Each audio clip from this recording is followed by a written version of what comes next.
You think you can just take what's mine? Lily's voice cracked as rough hands shoved her against the barn wall, splinters digging into her back. The tallest man sneered, his breath reeking of whiskey. Your daddy's dead, girl. This land's worthless in your hands. She tried to twist free, but another grabbed her wrist. Let me go! Then a voice cut through the chaos like a blade. Low, dangerous, unmistakable. Step away from her. Now. Lily's eyes found the stranger in the shadows, his hand resting on his gun. Everything in her world shifted in that single moment. If you want to see how this story unfolds, please subscribe to my channel and stay with me until the very end. Comment below with your city so I can see how far my stories have traveled. The stranger's words hung in the air like a threat no one dared test. The three men turned, their confidence faltering when they saw him. Tall, broad-shouldered, wearing dust and shadows like armor. His dark eyes weren't asking. They were telling. This ain't your business, mister, the leader spat, though his hand had already loosened on Lily's arm. I'm making it my business. The second man, younger and stupider than the first, reached for his gun. He didn't even clear leather before the stranger's Colt appeared, cocked and aimed with a speed that made Lily's breath catch. Go ahead, the stranger said quietly. Give me a reason. The young fool froze. Smart choice. We got a claim on this property, the leader tried again, stepping away from Lily but not backing down entirely. Legal claim. Her father owed money all over this territory. Then bring your papers to a lawyer, not to a woman alone. She needs to understand how things work out here. She understands just fine. The stranger's voice dropped lower, colder. What you need to understand is that I'm not leaving until you do. Silence stretched between them, heavy with unspoken violence. Finally, the leader jerked his head toward his companions. This ain't over, girl. You got 1 week to figure out how you're paying those debts, or we're coming back with the sheriff. They mounted their horses with wounded pride, throwing dark looks over their shoulders. The youngest one pointed at the stranger. You made a mistake, friend. I don't make mistakes. Lily watched them ride away, her heart hammering against her ribs. Only when the dust settled did she realize she was shaking, not from fear, but from the anger she'd been swallowing for months. She pushed off the barn wall, straightening her threadbare dress with hands that wouldn't quite steady.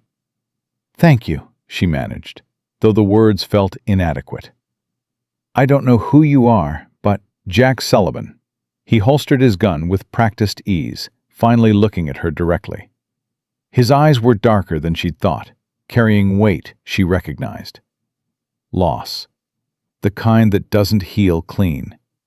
Lily Reed. She met his gaze, refusing to look away despite the intensity there. This is my father's farm. Was my father's farm. How long's he been gone? 3 months. The words came out harder than she intended. 3 months, and suddenly everyone who ever did business with him remembers debts I never heard about. Funny how that works. Jack's jaw tightened. Not funny at all. No. Lily crossed her arms, studying this stranger who'd appeared like something out of a dime novel. So why'd you help me? You don't know me from Adam. Didn't like the odds. There's always bad odds somewhere. Why here? Why now? He was quiet for a moment, and Lily got the distinct impression he was deciding how much truth to give her. When he spoke, his words carried careful weight. Because I needed to find you. That stopped her cold. What? I have land, good land, over in the valley, about 10 miles west. Enough for cattle, water rights, the whole setup. He paused, and something flickered across his face. Calculation mixed with something that might have been regret. But there's a catch, legal catch. I can't claim it without a wife. Lily felt her spine straighten, defensive instinct rising. And you thought you'd just ride into town and pick one out like a horse at auction? No, He held her gaze. I thought I'd make a business proposition to someone who needs one as much as I do. The audacity of it hit her like cold water. You want to marry me? I want to offer you a solution to your problem. You marry me, just on paper, just for the legal requirement, and I'll pay off every debt your father left behind. You keep this farm. I claim my land. We help each other. I don't even know you. And I don't know you. That's the point. No expectations, no complications, just a legal arrangement that benefits us both. Lily laughed, sharp and bitter. You make it sound simple. It is simple. Nothing's ever that simple, Mr. Sullivan. She turned away from him, staring at the barn her father built, the fence line he'd walked every morning, the land that held every memory she had of her mother. And even if I believed you, what happens when you get tired of this arrangement? When you decide you want an actual wife instead of a piece of paper? Won't happen. You can't know that. Yes, I can. His voice carried absolute certainty. I'm not looking for love, Miss Reed. I'm looking for land. That's all. She turned back, searching his face for the lie, the angle, the hidden trap. Men didn't just offer to pay off debts for nothing. Men didn't ride in like saviors without expecting something in return. But all she saw in Jack Sullivan's expression was hard truth and harder experience. Those men who were here, she said slowly, they meant what they said. I've got maybe a week before they come back with paperwork that'll probably be forged, but good enough to fool a judge who wants them to win. And even if it's not forged, even if my father really did owe them money, she swallowed hard. I can't pay it. I've tried everything. I've got nothing left to sell except the land itself. Then you need my offer. I need time to think. You don't have time. He wasn't being cruel, just factual. They gave you a week. It'll take 3 days to get the marriage certificate processed, another day to transfer the debt payments. You've got until tomorrow to decide. The pressure of it squeezed her chest. And if I say no? Then I wish you luck, and I ride on to find another solution. He shifted his weight, and for the first time, she saw weariness in him. But I'd rather not. You're in real trouble here, and I can fix it. Let me fix it. Why do you care? I don't. The honesty of it was almost refreshing. But I need a wife, and you need money, and we're both running out of options. Sometimes that's enough. Lily looked at him, really looked at him, saw the way he stood like a man who'd fought too many battles and won too few of them. Saw the calluses on his hands and the dust on his boots and the gun that hung like a natural extension of his arm. This was not a soft man. This was not a man who made promises lightly. If I agree, she said carefully, I want it in writing. Every term, every expectation, every debt you're paying and what you expect in return. Fair enough. And I keep this farm, all of it, in my name. Agreed.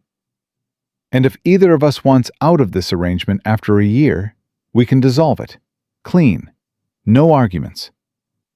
Jack studied her with something that might have been respect. You negotiate like you've done this before. I'm my father's daughter. He taught me to get everything in writing. Her voice caught on the words, but she pushed through. So, do we have a deal, Mr. Sullivan? He extended his hand. We have a deal, Miss Reed. She took it. His grip was firm, warm, and surprisingly gentle. The handshake lasted exactly 3 seconds. Professional and binding. I'll be back tomorrow morning with the paperwork, Jack said. We'll ride into town together, get the marriage certificate, and I'll wire the money to cover your debts. 3 days from now, this will all be settled. Just like that. Just like that. He turned to leave, and Lily heard herself speak before she could stop the words.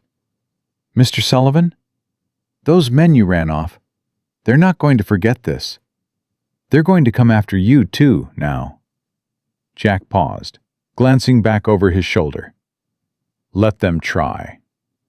Then he was gone, mounting a horse she hadn't even noticed and riding away into the late afternoon sun. Lily stood in the yard alone, her hand still tingling from where he'd touched it, her mind racing with everything that had just happened.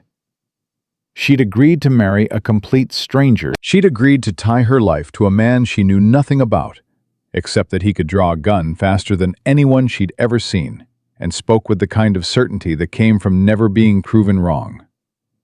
She'd agreed to trust him with everything she had left. Lily walked slowly back to the farmhouse, her legs unsteady beneath her. Inside, the place felt emptier than ever. Her father's chair by the cold fireplace, his pipe still on the table, his jacket still hanging by the door. She touched the worn fabric, remembering his voice. "Never trust a man who makes things sound too easy, Lily girl. If it sounds too good to be true, it probably is." But what choice did she have?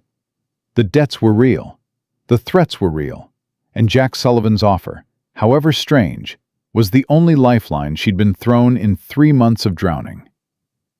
She sat in her father's chair, pulling his jacket around her shoulders, and made herself face the truth.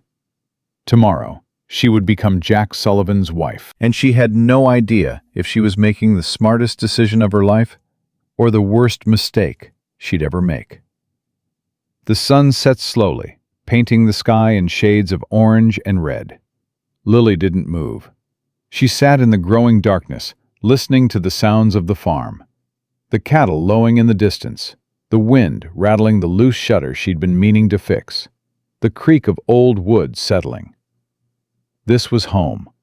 This was everything her parents had built, everything they'd sacrificed for, everything they'd left her. And she was about to gamble it all on the word of a stranger with dark eyes and a faster draw than God himself. But then again, what was the alternative? Lily closed her eyes and whispered into the empty room. "I hope you know what you're doing, Papa, because I sure as hell don't." Morning came too fast. Lily hadn't slept. She'd spent the whole night going through her father's papers, looking for any mention of the debts those men claimed existed. She found some. Not all. Enough to make her sick with worry, but not enough to prove they were lying entirely. The numbers swam before her eyes. $3,000. That's what they claimed her father owed. $3,000 she'd never be able to earn in 5 years, let alone 1 week. Jack Sullivan arrived exactly when he said he would. The sound of hoofbeats brought Lily to the door, and there he was, same dark clothes, same steady presence, carrying a leather satchel that probably contained the paperwork that would change her entire life. He dismounted, tying his horse to the rail. "Morning, Miss Reed." "Morning, Mr. Sullivan." Her voice sounded steadier than she felt. "You brought the contract?" "Every word of it."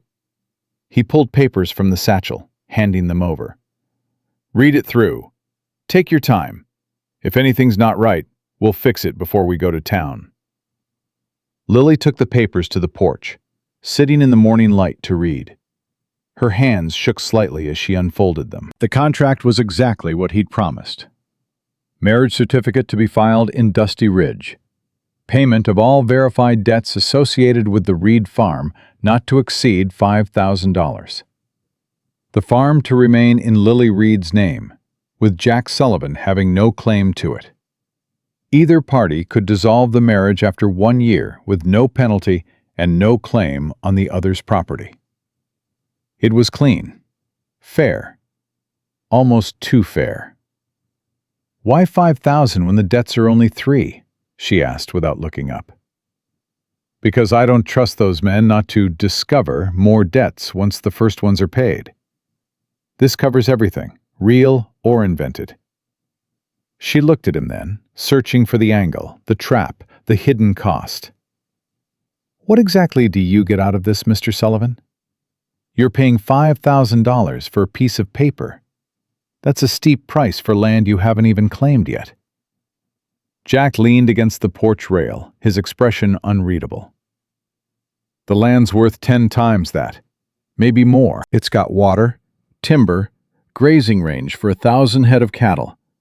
But the government won't release the claim without proof of settlement, and that means a married man with intent to farm.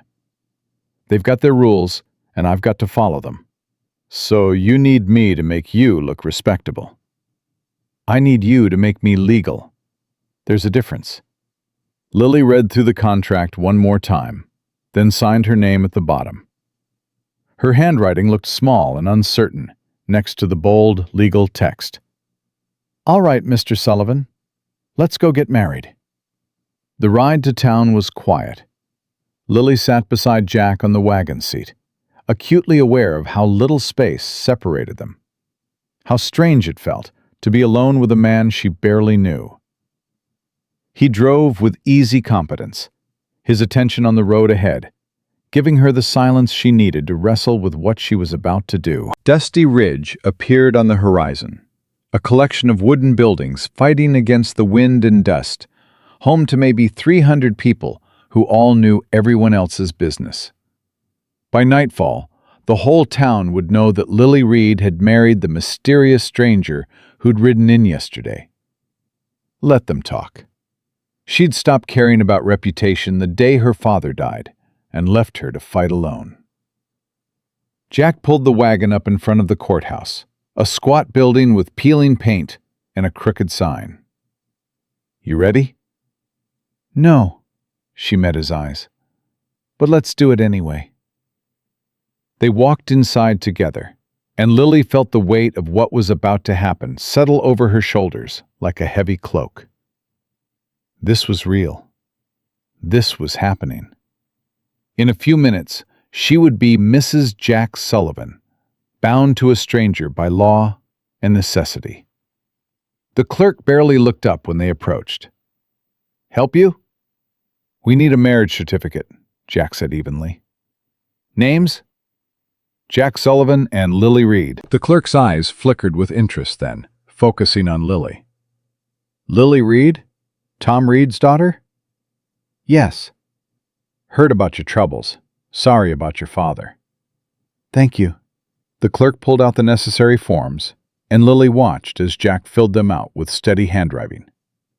His full name was Jackson Thomas Sullivan. He was 32 years old, born in Texas, no living family. That last detail caught her attention. No living family. Like her. "You'll need 2 witnesses," the clerk said. Jack turned, surveying the empty courthouse. Then he walked to the door and called out to 2 men passing on the street. "Need a favor. 2 minutes of your time." They came, a blacksmith Lily recognized, and another man she didn't. Jack pressed a coin into each of their hands, and they signed without asking questions. Money talked louder than curiosity in Dusty Ridge. The clerk stamped the certificate. "By the power vested in me by the territory of Arizona, I now pronounce you husband and wife. Congratulations." No ceremony, no vows, no kiss. Just bureaucracy and ink. Lily stared at the certificate bearing her new name, Lily Sullivan, and wondered what the hell she'd just done. Jack folded the document carefully, tucking it into his coat. "Thank you." He turned to Lily. "We need to stop at the bank next. Get those debts sorted before word spreads that we're married."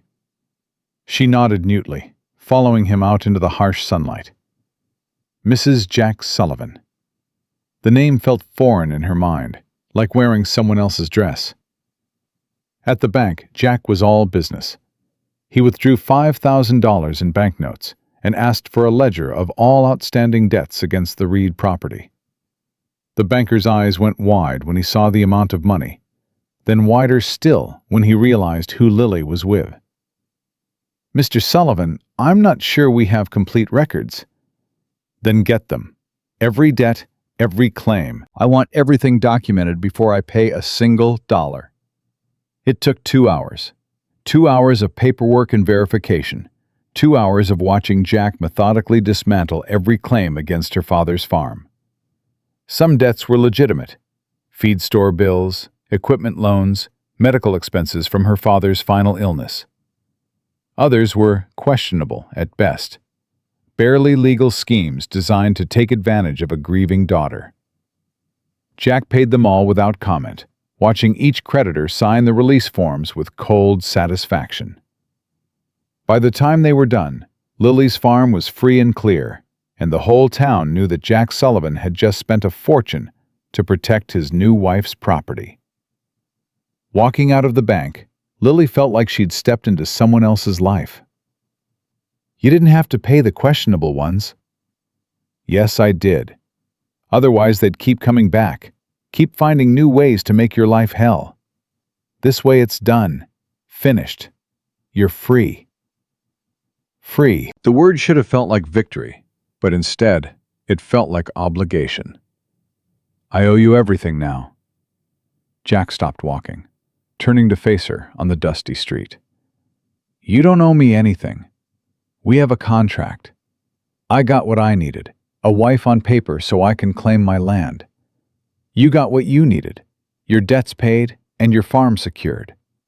We're even. It doesn't feel even. It will. He studied her face, and something shifted in his expression. Something almost gentle. Give it time, Miss Reed. Mrs. Sullivan. Give it time. They rode back to the farm in silence again, but this time the quiet felt different, heavier, more complicated. Lily was married now, married to a man she didn't know, didn't love, didn't trust. Married to a man who'd just given her back her life. As they approached the farmhouse, Lily saw smoke rising from the chimney. Her stomach dropped. I didn't leave a fire burning. Jack's hand went to his gun immediately. Stay in the wagon. Like hell I will. That's my house. They dismounted together, moving cautiously toward the door. It stood slightly ajar, not how Lily had left it. Jack pushed it open slowly, his Colt drawn and ready. Inside, sitting in her father's chair, was the leader of the men from yesterday. He smiled when he saw them, completely unconcerned by Jack's gun. Congratulations on your marriage, Mrs. Sullivan, he said pleasantly. Heard about it in town. Quite the romantic story. Stranger rides in, sweeps you off your feet, pays all your debts. Very touching. Get out of my house, Lily said coldly. Now, is that any way to treat a guest? He stood slowly, deliberately. I just came by to deliver a message. See, my employer is very interested in this property. And while your new husband may have paid off the debts, he can't pay off everything. Jack's voice was deadly quiet. Say what you came to say. Your father didn't just owe money, Mrs. Sullivan. He owed information. Information about water rights and mineral surveys, and some very interesting geological formations on this land. Information my employer believes is rightfully his. My father was a farmer, not a geologist. Your father was a lot of things. The man's smile widened. And now that information belongs to you. My employer is willing to pay handsomely for it. Or, he let the word hang in the air like a threat. We could make things very unpleasant for you and your new husband. Your choice. Jack moved then, faster than Lily could track. One moment he was beside her, the next he had his gun pressed under the man's chin, backing him against the wall. Here's my choice. You leave, now. And you tell your employer that if he wants information from my wife, he can come ask her himself, like a man, not send gutless cowards to break into her home. The man's smile never wavered. "You're making a mistake, Sullivan."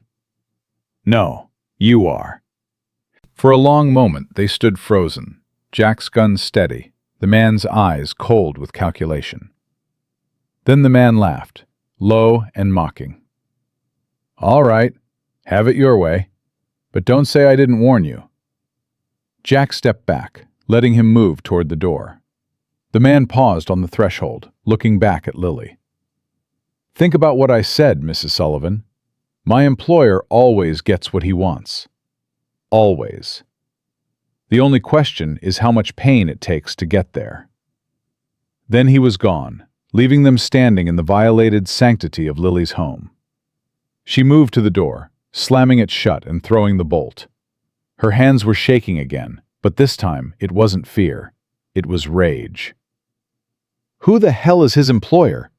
What information? My father never said anything about water rights or minerals or... Doesn't matter if he did or didn't. Jack holstered his gun, his jaw tight with controlled anger. What matters is they think he did, and they're not going to stop until they get what they want, or you convince them it doesn't exist. I can't convince them of something I don't know anything about. I know. He looked at her, and she saw the truth in his eyes, the same truth she'd been trying to avoid all day. This isn't over, Lily. Marrying me might have solved your debt problem, but it just made the rest of your problems a whole lot more complicated. She sank into her father's chair, the weight of everything crushing down on her. What have I done? Jack knelt in front of her, and when he spoke, his voice was surprisingly gentle. You survived. That's what you did. And you're going to keep surviving, because now you're not alone anymore. They want to come at you. They have to come through me first. Lily looked at him, this stranger who was now her husband, this dangerous man who just promised to stand between her and whatever darkness was coming. Why are you doing this, Jack? Really doing this? It can't just be about the land. He held her gaze for a long moment, and she saw something flicker in those dark eyes. Something that might have been truth, might have been pain, might have been both. Because I know what it's like to lose everything, he said quietly. And I'll be damned if I watch it happen to someone else when I can stop it. Then he stood, breaking the moment, back to business. I'm going to ride out to my land, make sure the claim's being processed. I'll be back before dark. Keep the door bolted. Keep your father's rifle loaded.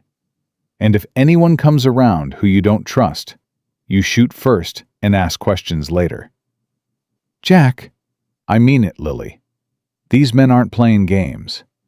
Neither should you. He left before she could respond, and Lily was alone again in the house that no longer felt safe. She moved to the window, watching him ride away, and whispered into the empty room. What the hell did my father get me into? The answer, she suspected, was going to be worse than she could possibly imagine.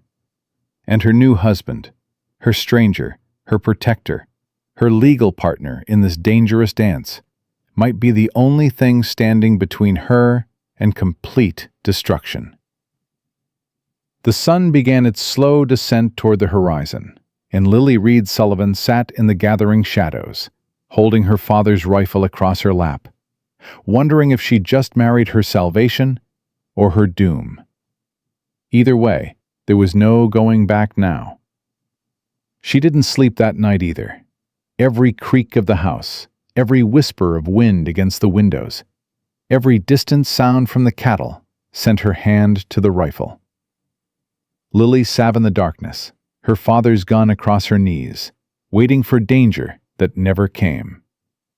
Or maybe it had already arrived, in the form of a husband she didn't know, and enemies she couldn't name. When dawn finally broke, she heard hoofbeats. Her finger tightened on the trigger before she recognized Jack's horse through the window. He dismounted stiffly, like he'd ridden through the night, and knocked twice before trying the door. It's me. Lily unbolted it, pulling it open. He looked exhausted, dirt on his face, eyes rimmed with red. He didn't sleep. Neither did you. She stepped back, letting him in. Your land claim go through? Started the paperwork. Should be final in a week. He moved past her, checking the windows, the back door, the corners of the room like he was cataloging threats. Anyone come by? No. Good. He finally stopped moving, turning to face her. We need to talk about what happens next. I thought what happened next was you claim your land and I keep my farm and we go our separate ways. That was before yesterday.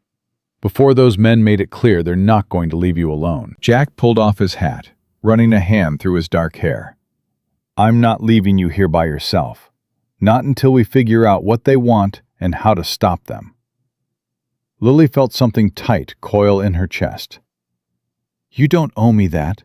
The contract said, forget the damn contract. His voice was sharp, then softened. I'm not talking about legal obligations. I'm talking about the fact that you're in danger, and I have the skills to help keep you alive. Unless you'd rather I leave you here to handle 3 armed men and whoever their boss is, by yourself? She wanted to say yes. Wanted to prove she didn't need anyone, didn't need him.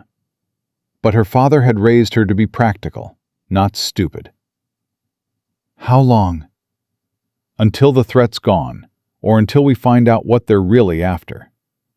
He set his hat on the table. I'll sleep in the barn, won't intrude on your space, but I stay close enough to help if something happens. The barn's half collapsed on the east side. Roof leaks. Then I'll fix it.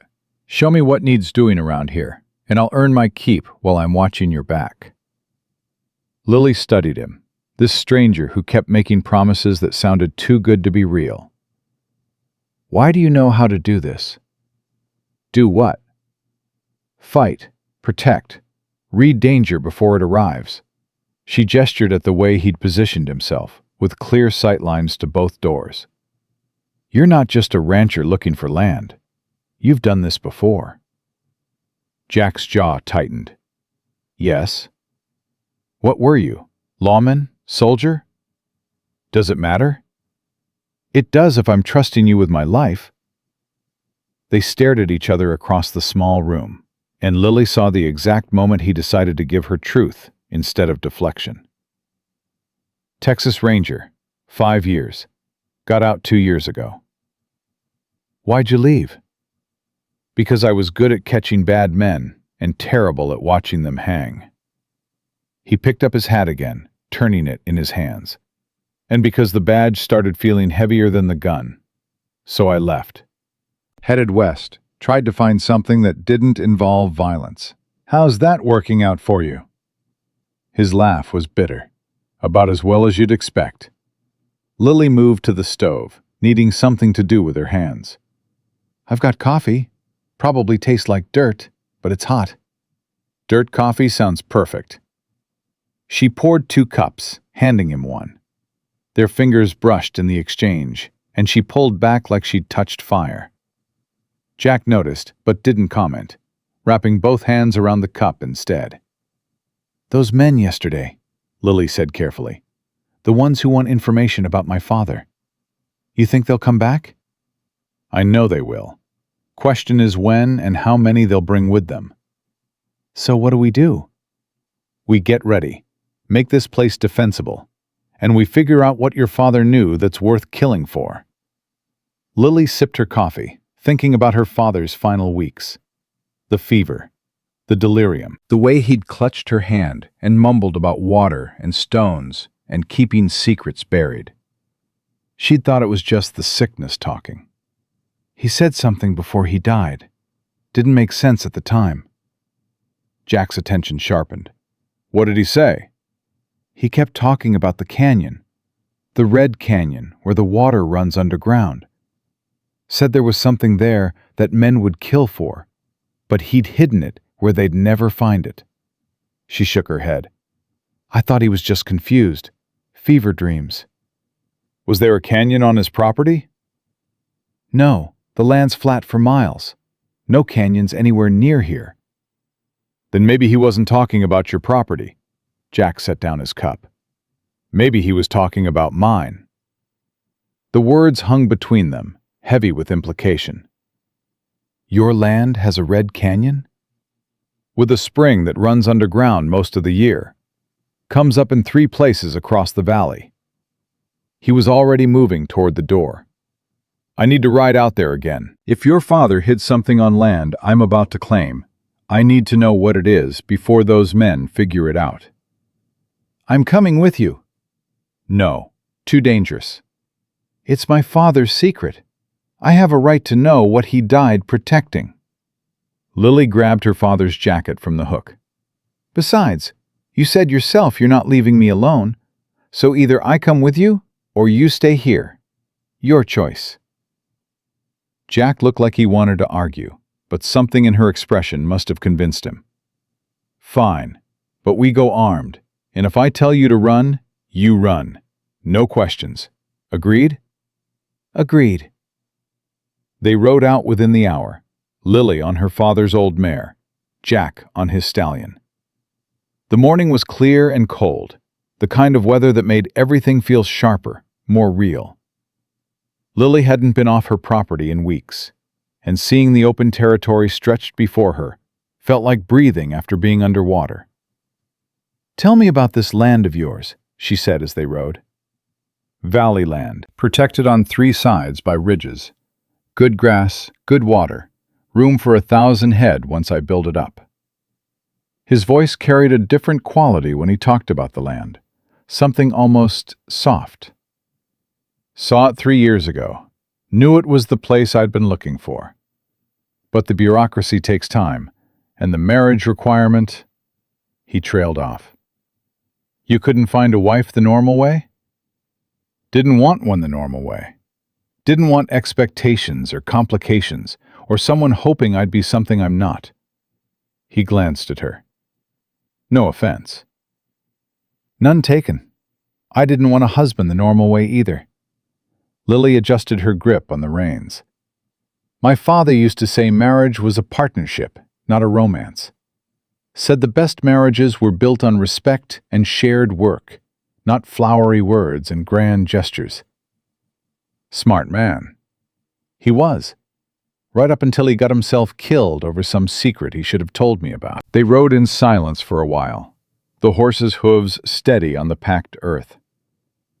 Lily found herself studying Jack when she thought he wasn't looking. The way he sat his horse with easy confidence.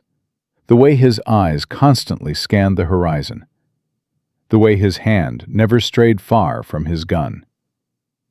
This was a man who'd lived with danger so long, it had become part of him.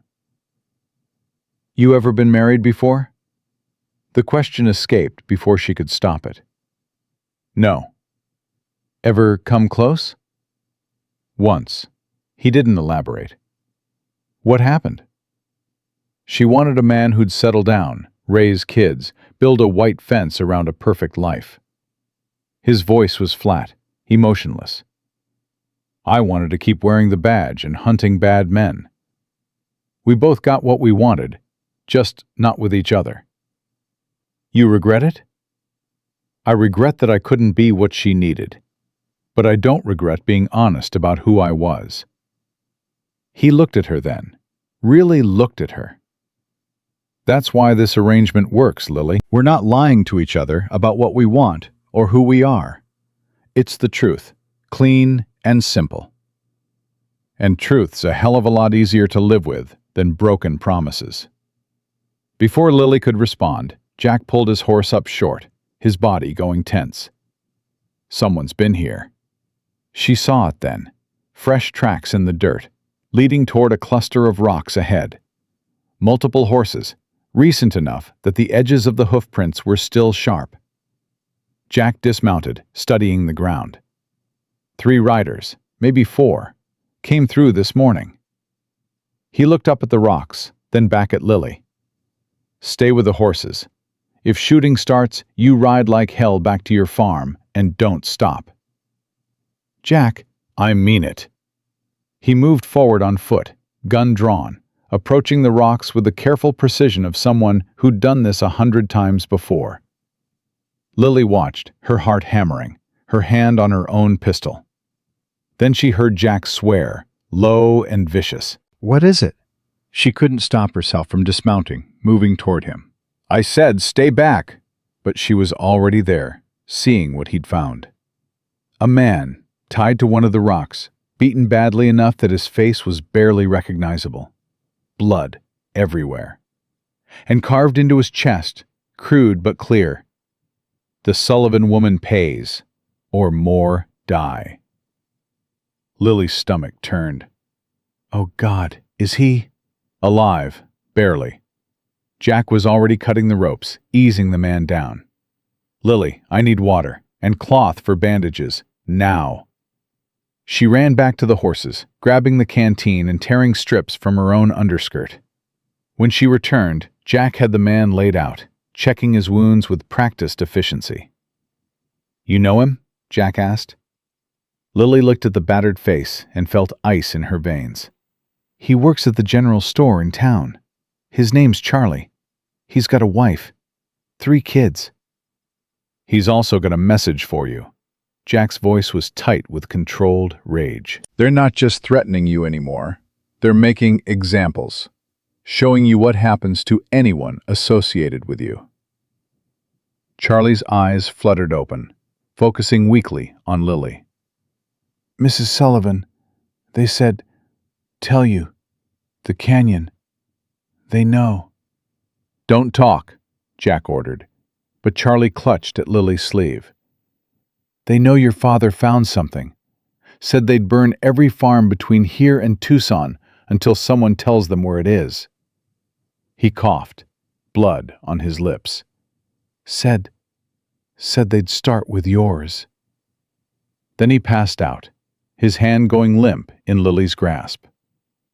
"We need to get him to a doctor," Lily said, but her voice sounded distant to her own ears. "We need to—" "What we need is to end this." Jack stood, his face carved from stone. "Right now, before anyone else gets hurt because of us." "How?" "We find whatever your father hid. We give it to them, or destroy it, or use it as leverage. I don't care which.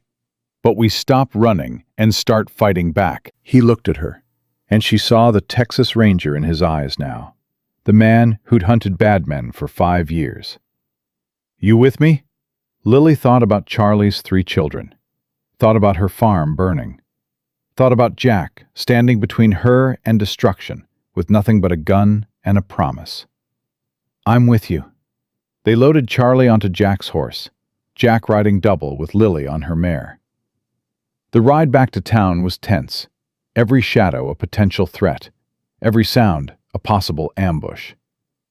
But they made it, delivering Charlie to the doctor with instructions to send the bill to Jack Sullivan. The doctor took one look at Charlie's wounds, and his expression went dark. "Who did this?" "That's what we're going to find out," Jack said quietly. "And when we do, they're going to wish they'd never heard the name Sullivan." Walking out of the doctor's office, Lily felt the weight of every eye and dusty ridge on her back. News traveled fast in small towns, and by now everyone knew about her hasty marriage, her paid debts, and the stranger who'd swept into town with a gun and a fortune. "They're all staring," she muttered. "Let them stare. We've got bigger problems." Jack steered her toward the saloon. "We need information, and there's only one place in this town where secrets get traded like currency." The saloon was dim and smelled of whiskey and old smoke. Men looked up when they entered, conversations dying mid-sentence. Jack ignored them all, walking straight to the bar. "Whiskey, 2 glasses." The bartender poured with shaking hands.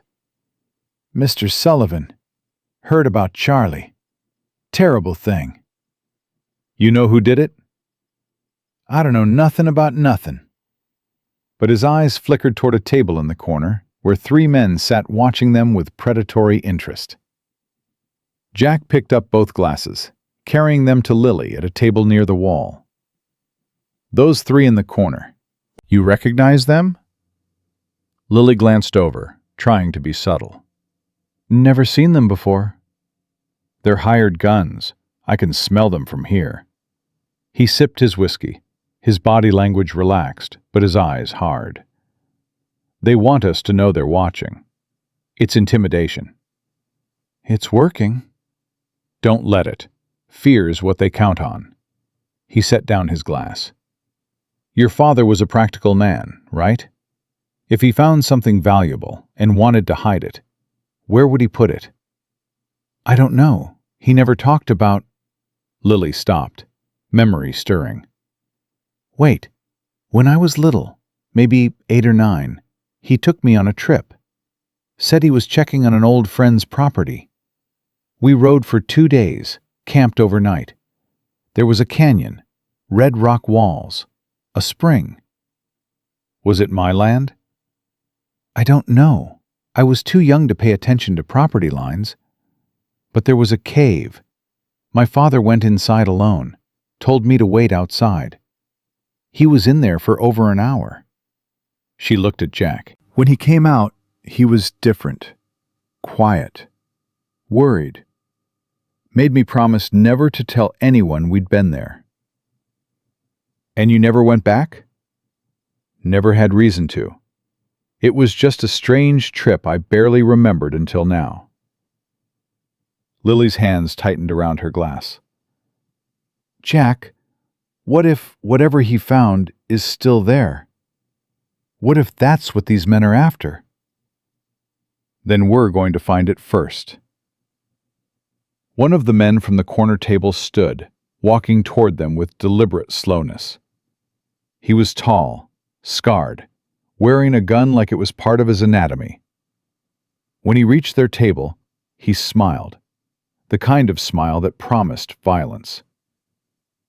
Heard you had some trouble out by the valley today, he said conversationally. Shame about Charlie. Real shame. Jack didn't stand, didn't react, just looked up at the man with absolute calm. You have something to say? Say it. Just being neighborly. Wanted to make sure you and your pretty wife understand how things work around here. He leaned down, putting both hands on their table. See, when someone has something that don't belong to them, people get hurt. Good people. Innocent people. Until the something gets returned to its rightful owner. And who might that rightful owner be? Jack's voice was soft, dangerous. Man who's willing to pay for what he wants. Fair and square. All Mrs. Sullivan's got to do is tell us where her daddy hid the survey maps, and everyone walks away happy. No more Charlie situations. No more accidents. Survey maps? Lily felt her stomach drop. I don't know anything about survey maps. Maybe you do, maybe you don't. But your daddy did. And he drew 'em before he died, marking every water source, every mineral deposit, every valuable inch of land from here to the Mexico border. The man straightened. That information's worth a fortune to the right buyer. And my employer's the right buyer. Jack stood then, and the temperature in the room seemed to drop 10 degrees. Your employer wants maps?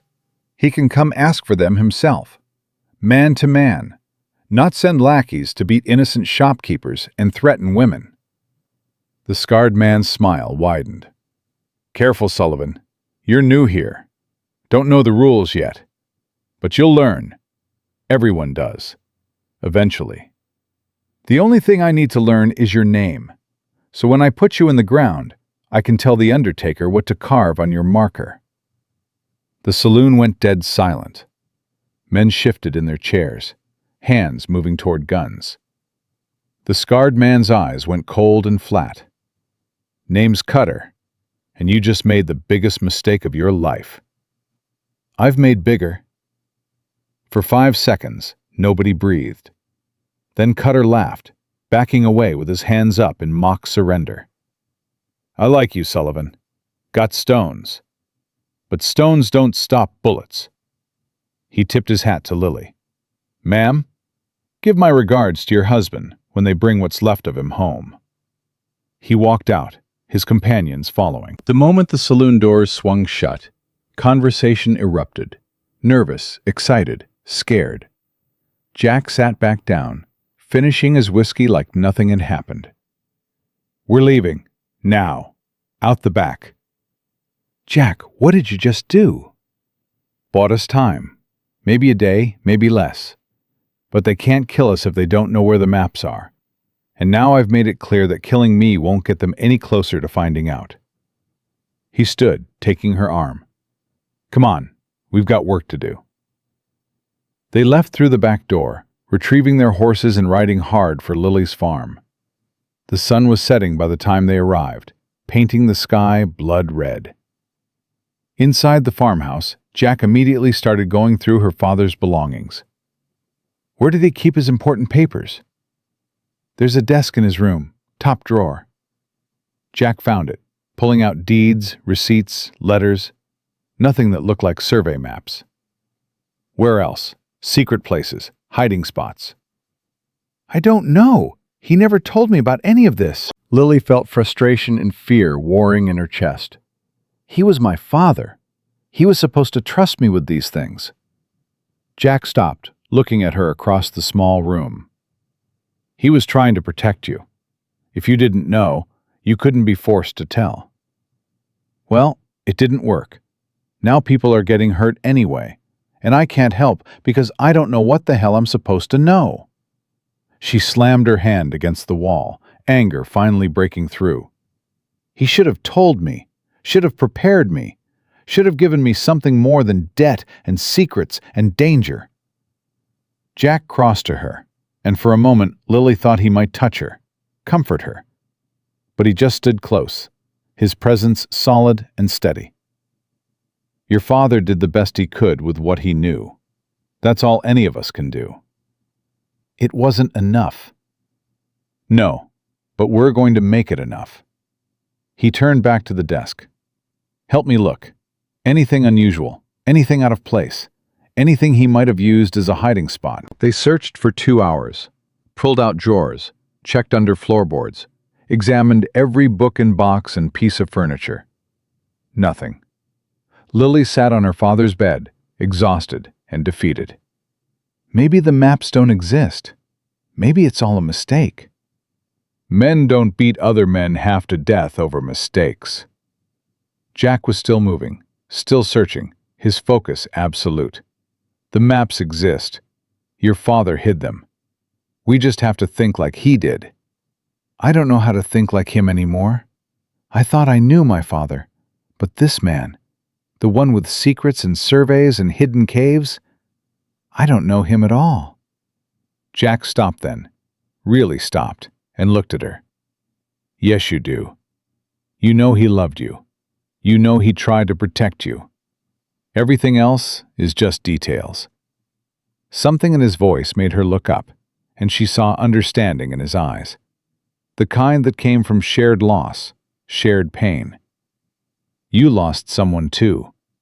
It wasn't a question. Jack's expression closed slightly, but he didn't deny it. Everyone loses someone eventually. Who was it? Partner. Best friend I ever had. We rode together for 3 years, watched each other's backs, saved each other's lives more times than I could count. His voice was steady, but something underneath it ached. Then one day I made a call, told him to go left instead of right.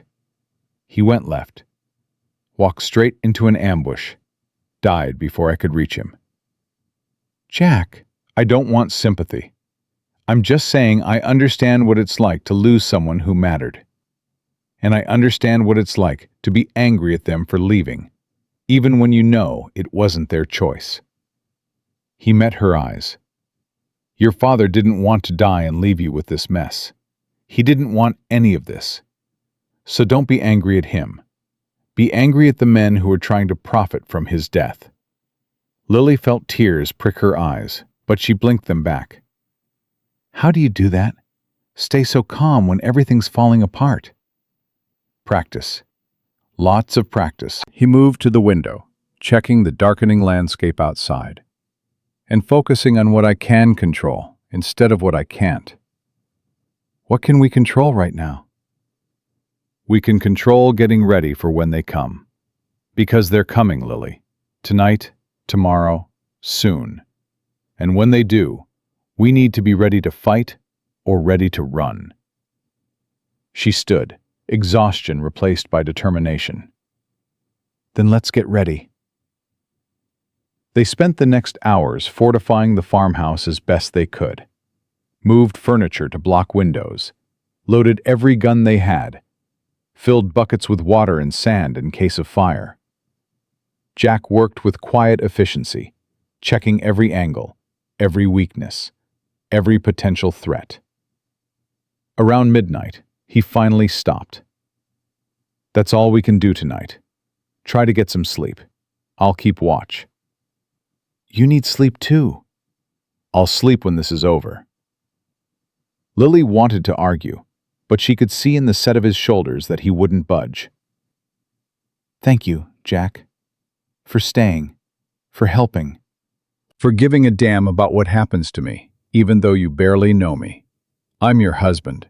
On paper or otherwise, that means something. He settled into a chair by the window, his rifle across his lap. Now get some rest. You'll need your strength. She went to her room, but didn't sleep. Instead, she lay in the darkness, listening to Jack move quietly through the house, checking locks, watching windows, standing guard against dangers she couldn't name but knew were real. This was her life now. Married to a stranger, hunted by murderers, searching for secrets her dead father had taken to his grave.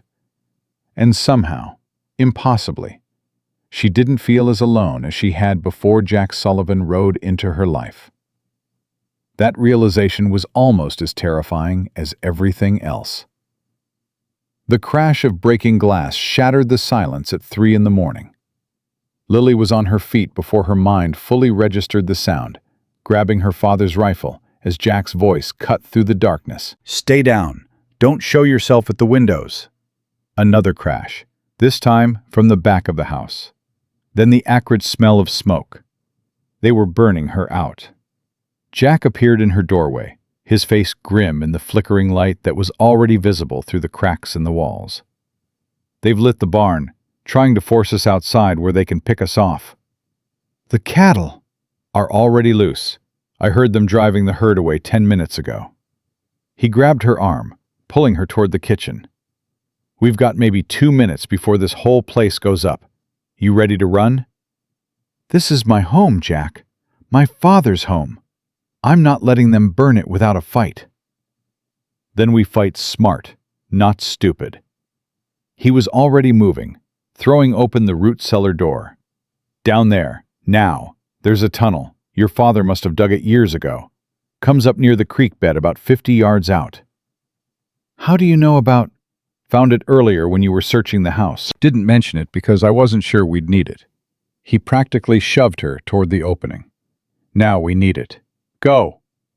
Lily climbed down into darkness, her hands finding the rough ladder rungs by feel. Jack followed, pulling the door shut above them just as she heard men's voices in the house. Boots on her father's floor. Laughter as they destroyed everything she had left. The tunnel was narrow, dirt-walled, barely high enough to crouch in. Jack pushed past her, taking the lead. Follow close. Don't make a sound. They crawled through suffocating blackness, the sounds of destruction growing fainter behind them but never quite disappearing. Lily's hands scraped against rocks.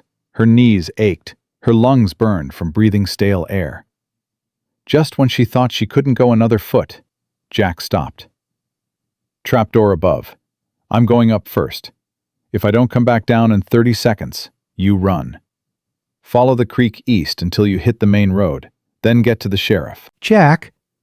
But he was already pushing up through the opening, disappearing into the night above. Lily counted seconds, her heart hammering. 20, 25, 30. Jack's hand appeared through the opening. Come on, quick and quiet. She emerged into the cold night air, gasping. Behind them, her farmhouse was fully engulfed in flames, silhouettes of men visible against the fire, as they ransacked what was left. In the distance, she could hear her cattle lowing in confusion. "They took everything," she whispered, rage and grief choking her voice. "They took things. Things can be replaced." Jack's hand was firm on her shoulder.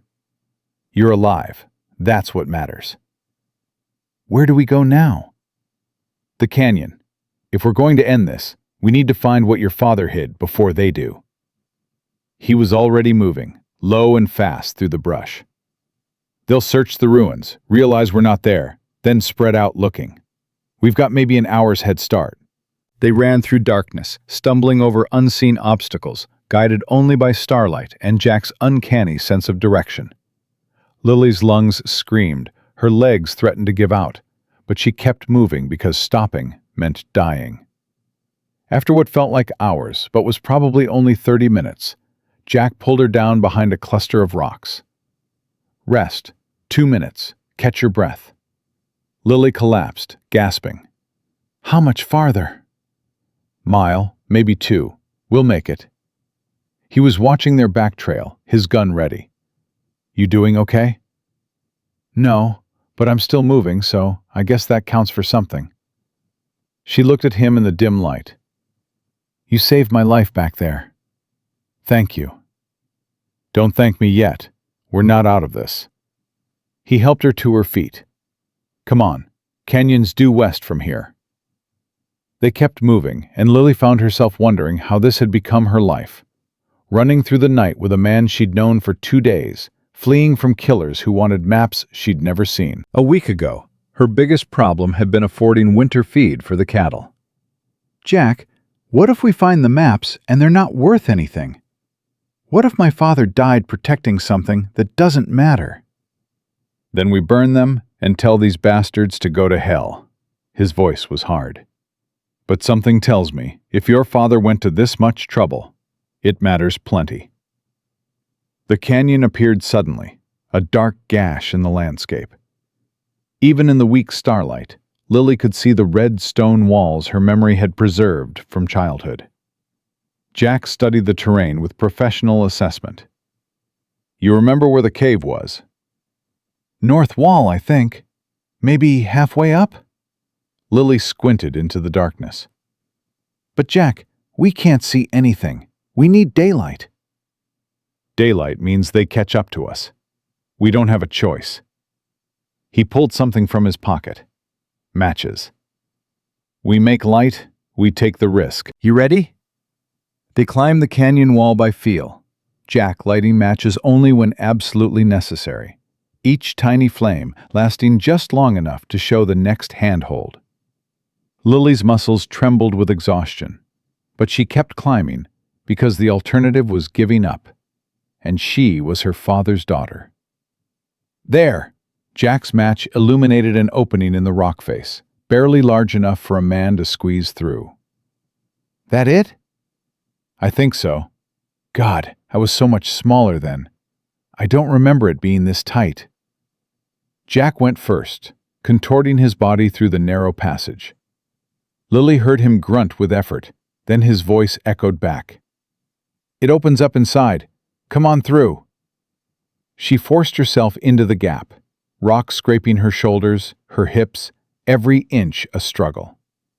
For one terrifying moment, she thought she was stuck, trapped between stone walls while killers hunted her in the darkness outside. Then Jack's hands found hers, pulling hard, and she popped through into a larger space beyond. "Easy, I've got you." He steadied her, and Lily realized she was shaking. "Stay here while I get a fire going. There's old wood in here. Your father must have used this place more than once." The match flared, catching on dry kindling. Flames grew, casting dancing shadows on the cave walls, and Lily's breath caught at what the light revealed. The entire back wall was covered in maps. Detailed, meticulous maps, drawn on stretched hide and pinned to the rock. Water sources marked in blue, mineral deposits in red, territorial boundaries in black. Every valuable resource from Arizona to Mexico, documented with the kind of precision that had taken years to compile. "Holy hell," Jack breathed. Your father wasn't just making maps. He was documenting an empire. Lily moved closer, studying her father's familiar handwriting in the margins. Notes about flow rates, ore quality, seasonal variations. This wasn't just surveying. This was intelligence gathering on a massive scale. Why would he do this? Because someone paid him to, probably. Then decided they'd rather not pay and just take it instead. Jack was examining the maps with increasing concern. Lily, do you understand what this is? This is every water source and territory that's about to become worth a fortune when the railroad comes through. Whoever controls these resources controls everything. So my father was working for someone who wanted to buy up land cheap, using information nobody else had. Jack's voice was grim. Classic land grab scheme. Probably promised your father a cut, then decided to cut him out entirely. Permanently. Lily felt sick. He died for this. For greed. For someone else's greed. Yeah, and now we've got a choice. We can destroy these maps and deny everyone the information, or we can use them as leverage to save ourselves and maybe a lot of other people from getting swindled. Before Lily could respond, Jack's head snapped toward the cave entrance. Someone's coming. Fast. He doused the fire instantly, plunging them into darkness. Lily's hand found her rifle by instinct, and Jack positioned himself between her and the entrance, his gun drawn. Voices echoed from outside, getting closer. Trail goes cold here. They must have gone to ground somewhere. Boss said search every cave, every crevice. They're here somewhere. Cutter's voice cut through the others. Sullivan, I know you can hear me. Make this easy on yourself. Give us the maps, and you and your wife walk away alive. Jack's hand found Lily's in the darkness, squeezing once. A silent message. Don't move. Don't breathe. We can wait you out, Cutter called. Got all night and all day if we need it. But your wife, she's strong enough to go without water? Without food? How long before she starts begging you to give up? Lily felt Jack's grip tighten on her hand, felt the tension radiating from him. She leaned close, whispering directly into his ear. There's another way out. I just remembered. Tunnel my father showed me. Goes deeper into the canyon system. Jack's mouth found her ear, his breath warm against her skin. Can you find it in the dark? I think so. Then move, quiet as death. They crept deeper into the cave, feeling their way along the walls, while Cutter's voice continued its taunting monologue outside. Lily's hands searched the rock face, trying to remember what she'd seen 20 years ago through a child's eyes. A crack, a split in the stone. There. Here, she breathed, finding the narrow passage. They squeezed through just as light flared behind them. Cutter's men had entered the cave with torches. They were here! Fire's still warm! Search every inch! Jack and Lily ran through darkness, hands on each other's backs to stay connected, moving by feel and memory and desperate hope. The passage twisted, narrowed, opened into another chamber, then another. The sounds of pursuit grew fainter, but never disappeared entirely. Finally, Jack pulled her to a stop in a space that felt larger, more open. Wait here. Let me check if it's safe to make light. She heard him move away, heard the scrape of a match, saw brief illumination as he surveyed their surroundings. We're alone, and there's something you need to see. He built a small fire from debris scattered on the cave floor, and as light filled the space, Lily understood why her father had taken such extreme measures to protect this place. They were standing in a massive cavern, and carved into its walls, in her father's unmistakable handwriting, was a journal. Not on paper, but etched directly into the stone. Hundreds of entries documenting everything he'd learned, everyone he'd worked for, every crime and conspiracy and betrayal he'd witnessed. Jack read aloud, his voice echoing in the cavern. August 1880. Blackwood Mining paid me $3,000 to survey water rights from Tucson to the border. Told me it was for legitimate development. Found out today they're planning to buy up every water source and charge ranchers triple the fair rate. Asked to be paid out. They refused. Said if I talked, I'd have an accident. Blackwood Mining, Lily repeated. That's who's behind this? Keep reading. Jack moved to another section. January 1881. Blackwood threatened my family. Said if I don't provide updated surveys showing new water sources in the Valley territories, they'll make sure my daughter has an accident. Decided to give them false information instead. Changed depths, moved locations, made everything off by enough to be useless. Hope they waste millions on dry holes and worthless claims. Lily felt her throat tighten. Her father had been trying to protect her all along. He sabotaged them. More than that, he documented everything. Names, dates, payoffs, threats. This isn't just a map collection. This is evidence of massive fraud and conspiracy. Jack's expression was deadly serious. And if this becomes public, it'll destroy one of the largest mining operations in the territory. So they'll kill us to keep it quiet. They'll try. A sound echoed from the passage they'd come through. Voices, getting closer. Cutter's men had found the tunnel. Jack extinguished the fire immediately. We need to move, now. Where? We're trapped in here. No, we're not. He was already moving, pulling her toward what looked like solid wall. Your father was smart. He wouldn't create a dead end. There's always another way out. They searched frantically, hands flying over stone, looking for any crack, any passage, any hope. Behind them, torchlight began to flicker in the tunnel entrance. There! Lily found it, a narrow chimney shaft rising up through the rock. It goes up! Jack boosted her into the shaft, and she began climbing, wedging her back against one wall and her feet against the other, inching upward through claustrophobic darkness. Below, she heard Jack follow, heard the first of Cutter's men enter the cavern. They went up! There's a shaft! Gunfire exploded in the confined space, bullets ricocheting off stone. Lily felt chips of rock hit her face, but kept climbing, her muscles screaming, her hands bloody, her entire body focused on one thing. Up, up, up. Light appeared above, starlight through a crack in the rock. She pushed harder, forcing herself through an opening barely wide enough for her shoulders, emerging onto the canyon rim, gasping and shaking. Jack appeared seconds later, pulling himself out with a grunt of effort. Below, men were shouting, trying to follow, but the shaft was too narrow for most of them. Run! Jack grabbed her hand, and they sprinted along the canyon rim as the first rays of dawn began to paint the sky. Behind them, more gunfire. A bullet whined past Lily's ear, close enough that she felt the wind of its passage. Jack returned fire without slowing, 3 shots that sent their pursuers diving for cover.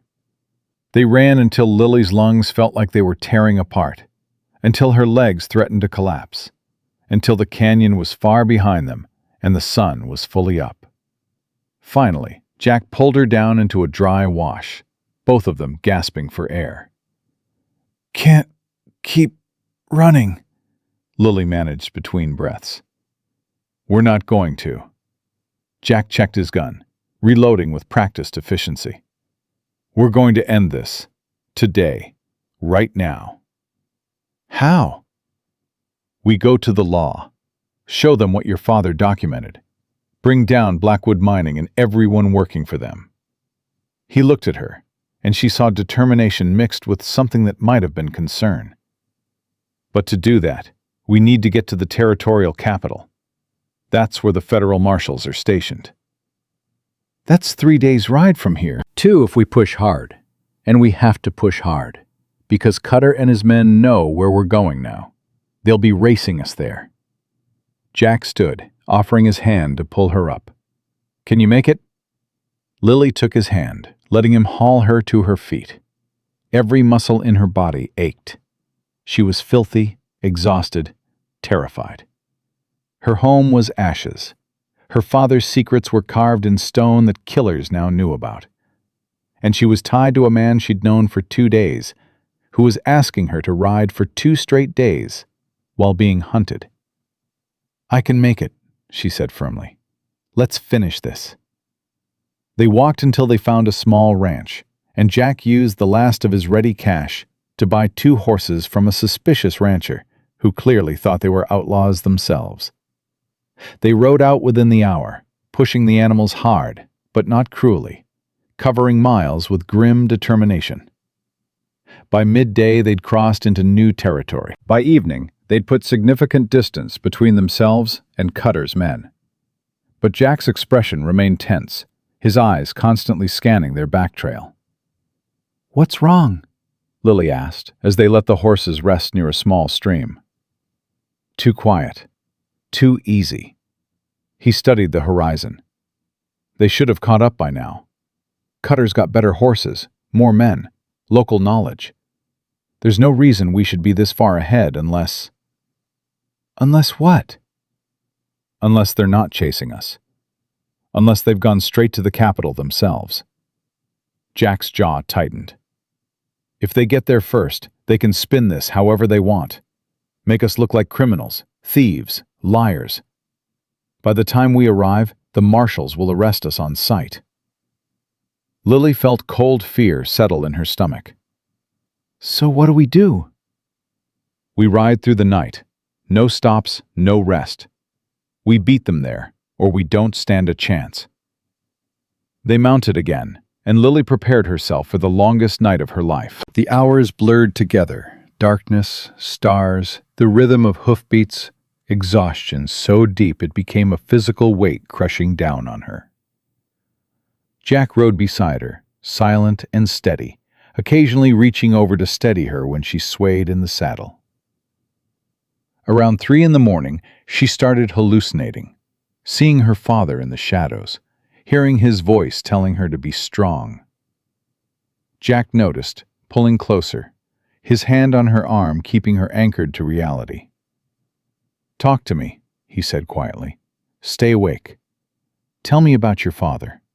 The good parts." He used to take me riding on Sunday mornings."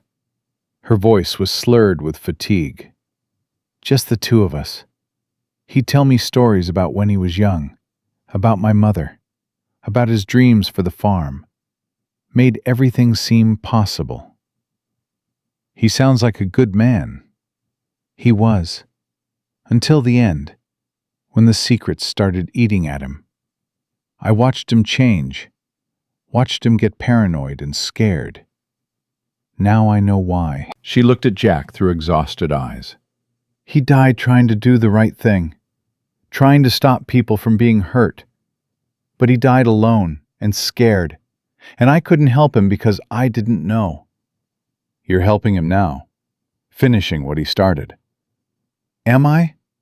Or am I just running scared like he did?" Jack's hand tightened on her arm. "You're not running. You're fighting. There's a difference. Your father would be proud." Dawn broke as they crested a ridge, and below them spread the territorial capital, a collection of buildings, larger and more permanent than anything in Dusty Ridge, centered around an imposing courthouse that flew the territorial flag. "We made it," Lily breathed. "Not yet. We have to get to the marshal's office, tell our story, and pray they believe us before Blackwood's men arrive." Jack urged his exhausted horse forward. "Stay close. If this goes sideways, you run and don't look back." They rode into town as the streets were just beginning to wake up. A few early risers stared at them. 2 dust-covered, exhausted riders on horses that were clearly at the end of their endurance. Jack ignored them all, heading straight for the building marked U.S. Marshal. They tied the horses and walked to the door. Jack's hand was on the handle when it opened from inside, and Lily found herself face to face with a tall man wearing a federal marshal's badge. Help you folks? His eyes took in their condition with professional assessment. We need to report a conspiracy, Jack said without preamble. Murder, fraud, land theft, and attempted murder involving Blackwood Mining Company. The marshal's expression shifted from professional courtesy to sharp interest. Those are serious accusations. You have evidence? We have eyewitness testimony, documentation, and physical proof of everything we're claiming. Jack's voice was steady, despite his exhaustion. But we also have killers on our trail, who are going to show up here very soon with a different story. We need protection, and we need someone who'll actually listen before deciding we're lying. The marshal studied them for a long moment, then stepped back, opening the door wider. Come inside. Tell me everything. And this better be worth waking me up early on a Saturday morning.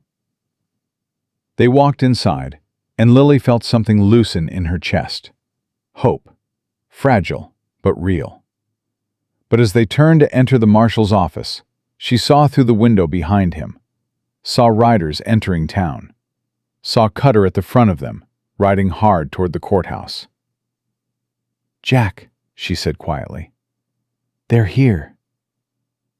Jack's hand went to his gun, but the marshal caught his wrist in an iron grip. "Not in my office, not in my town." The marshal's voice was steel. "You want my help, you do this my way. Understood?" Jack's jaw clenched, but he nodded. The marshal released him, moving to the window to watch Cutter's approach. "Those the men chasing you?" "Yes," Lily said. "They work for Blackwood Mining. They've killed at least one person we know of, maybe more. They burned my home to the ground last night, trying to flush us out." The marshal's expression hardened. Blackwood Mining. Now that's an interesting detail. He turned from the window, studying them with new intensity. "Sit down, both of you. Tell me everything, and make it fast. We've got maybe 5 minutes before they walk through that door with their own version of events." They sat, and Jack began talking, his words sharp and efficient. He laid out the timeline. Lily's father's death, the debt collectors, their marriage of convenience, the threats, Charlie's beating, the cave discovery, the maps, the stone journal documenting years of fraud and conspiracy. The marshal listened without interrupting, his face revealing nothing. When Jack finished, he leaned back in his chair. "That's quite a story. You have any proof beyond your word? We can take you to the canyon, show you the journal carved into the rock. Every name, every date, every crime documented in stone that can't be altered or destroyed." Jack's voice was urgent. "But you need to act now, before they—" The door slammed open, and Cutter walked in with 3 of his men, their guns holstered but hands ready. His eyes found Lily and Jack, and he smiled that cold smile that promised violence. "Marshal Davis, thank God you're here. These 2 are wanted for murder and arson back in Dusty Ridge. We've been tracking them for 2 days." The marshal's expression didn't change. "That's so. And who exactly did they murder?" "Shopkeeper named Charlie. Beat him to death with a shovel over some imagined debt." Cutter pulled papers from his coat. "Got the warrant right here, signed by Judge Morrison in Dusty Ridge. Says to bring them back for trial." Lily felt her stomach drop. "That's a lie. Charlie's alive. We took him to the doctor ourselves.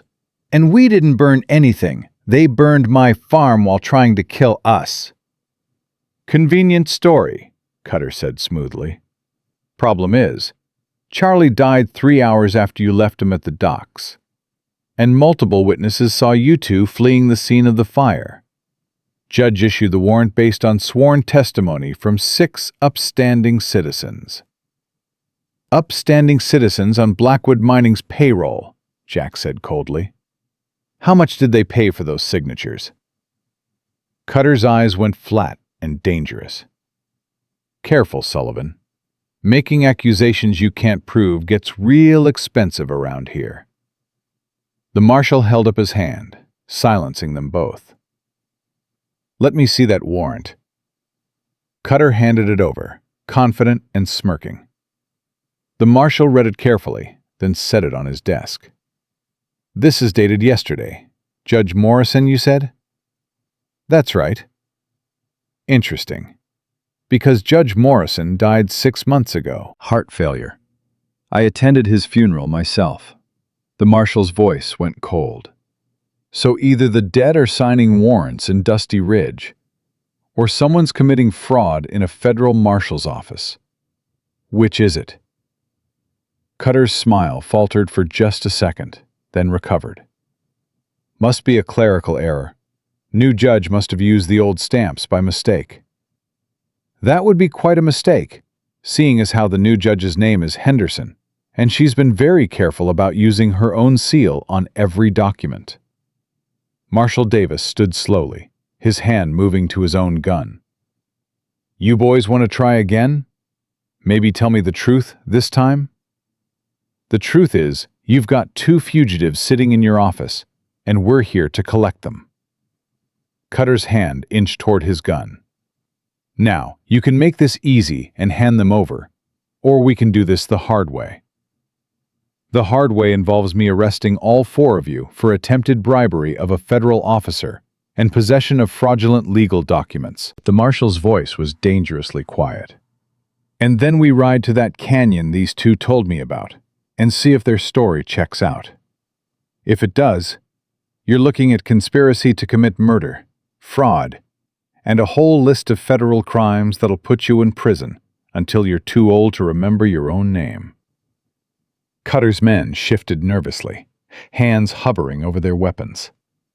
The tension in the room stretched taut as a wire. "You're making a mistake, Marshal," Cutter said.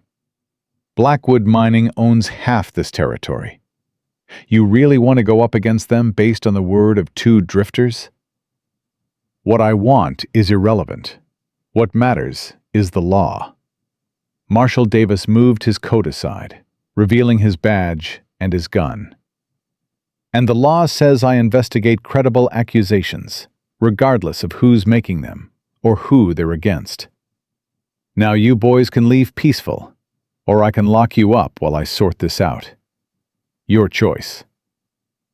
For a long moment, nobody moved. Lily could feel Jack's coiled tension beside her, ready to explode into violence at the first wrong move. Her own heart hammered so hard she thought everyone in the room must hear it. Then Cutter laughed, short and bitter. "All right, Marshal. Have it your way. We'll wait outside, peaceful and law-abiding." He backed toward the door, his men following. "But you might want to ask your new friends about the fire at the Sullivan farm. Ask them why witnesses saw Mrs. Sullivan arguing with Charlie the day before he died. Ask them why they ran instead of staying to face justice." The door closed behind them, and the marshal turned to Jack and Lily. "Well, you got answers to those questions?" "Charlie and I never argued," Lily said firmly. "I hadn't seen him in weeks before we found him beaten and tied to those rocks.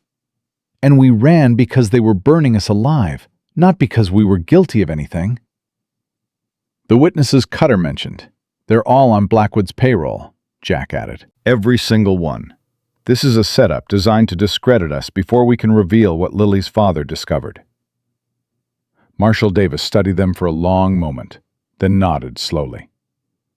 "I believe you, but believing you and proving it are 2 different things." He moved to his desk, pulling out a map. "Show me where this canyon is. If what you say is true, we need to get there before Blackwood's men destroy the evidence." Jack leaned over the map, pointing. "Here, Red Rock Canyon, about 10 miles west of the Sullivan Valley claim. There's a cave system. Entrance is on the north wall. The main cavern with the stone journal is deep inside, accessible through a secondary passage." "How many men does Cutter have with him?" "We've seen 8, maybe 10. But Blackwood could have more waiting." The marshal considered this. I've got 2 deputies I trust completely. We'll ride out at first light with a federal documentation team. If your story holds, we'll have enough to bring formal charges against Blackwood Mining and everyone on their payroll. And if Cutter and his men try to stop us? Lily asked. Then they'll learn why I don't take kindly to people committing crimes in my jurisdiction. The marshal's expression was grim. But right now, you 2 need rest. There's a boarding house 2 streets over, run by a woman named Martha. Tell her I sent you. She'll give you a room, no questions asked. We can't pay, Lily started. Federal witness protection. It's covered. He wrote something on a slip of paper, handing it to Jack. Get some sleep. We leave at dawn. And Sullivan, keep that gun close. Cutter's not the type to give up just because I told him to. They left through the back door, avoiding the street where Cutter's men were surely watching. The boarding house was clean and quiet, and Martha took one look at them before leading them to a small room at the back of the 2nd floor. Bath's down the hall. I'll bring up food and coffee. She paused at the door. Marshal Davis doesn't send people my way unless they're in real trouble. You need anything else, you just ask. When she left, Lily sank onto the bed, her entire body finally registering the exhaustion of 2 days without sleep. Jack stood by the window, watching the street below, his hand still on his gun. You should rest, she said quietly. Someone needs to keep watch. Jack, we're safe here. The marshal believes us. We made it. We're not safe until Blackwood's in prison and Cutter's dead or behind bars. But his voice was tired, the edges worn down by everything they've been through. You sleep. I'll wake you if anything happens. Lily stood, moving to stand beside him at the window. When was the last time you slept? Really slept? Doesn't matter. It matters to me. She touched his arm, and he flinched like the contact burned. Jack, you've been protecting me since the moment we met. Let me return the favor. Rest for a few hours. I'll keep watch. He looked at her then, really looked at her, and she saw exhaustion in his eyes, deeper than any physical weariness. I can't lose anyone else, Lily. I can't watch another person die because I wasn't paying attention. The raw honesty of it hit her like a physical blow. Your partner, the one who walked into the ambush. His name was Daniel.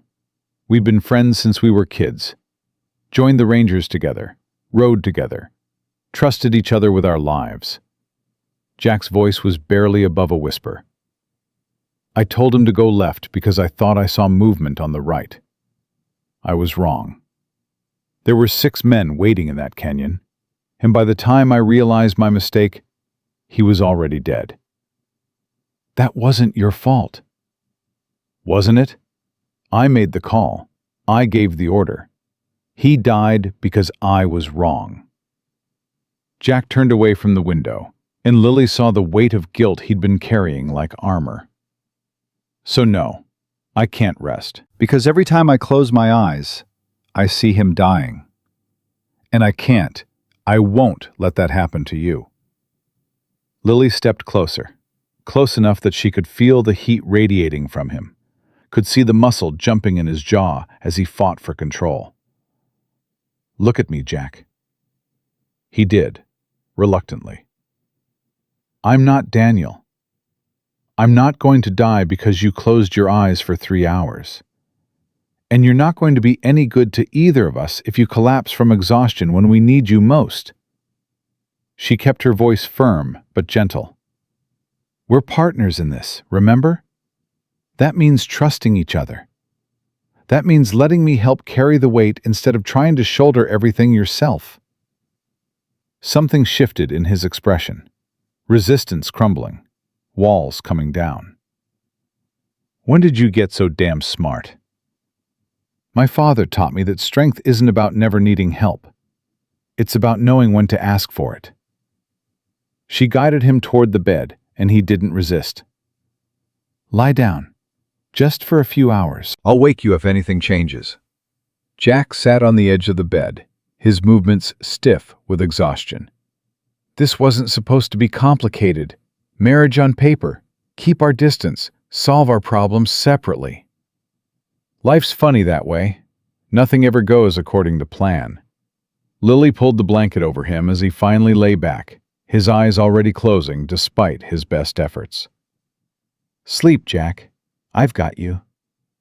His hand caught hers before she could pull away, his grip weak but insistent. Thank you. For trusting me. For not giving up when everything went to hell. You gave me my life back. Least I can do is help you keep yours. His eyes opened one more time, focusing on her face with an intensity that made her breath catch. When this is over, when we've stopped Blackwood and buried these secrets for good, we need to talk about what happens next. What do you mean? I mean this arrangement we made. It was supposed to be temporary. Legal convenience, nothing more. But somewhere along the way, it stopped feeling like a business transaction. His thumb brushed across her knuckles, the gesture unconsciously tender. And I need to know if I'm the only one who feels that way. Lily's heart stuttered in her chest. She'd been so focused on survival, on fighting, on staying alive, that she hadn't let herself examine the growing connection between them. But now, with his hand in hers and his guard finally down, she couldn't deny it anymore. You're not the only one, she whispered. Jack's eyes closed, but a small smile curved his lips. Good. That's good. Within minutes, his breathing deepened, his grip on her hand loosening, as exhaustion finally claimed him. Lily gently extracted her fingers, tucking his hand under the blanket, and moved to the chair by the window to keep watch.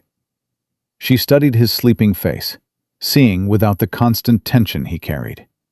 He looked younger, less haunted, almost peaceful. This man who'd ridden into her life like something out of a story, who'd married her to save them both, who'd stood between her and death more times than she could count.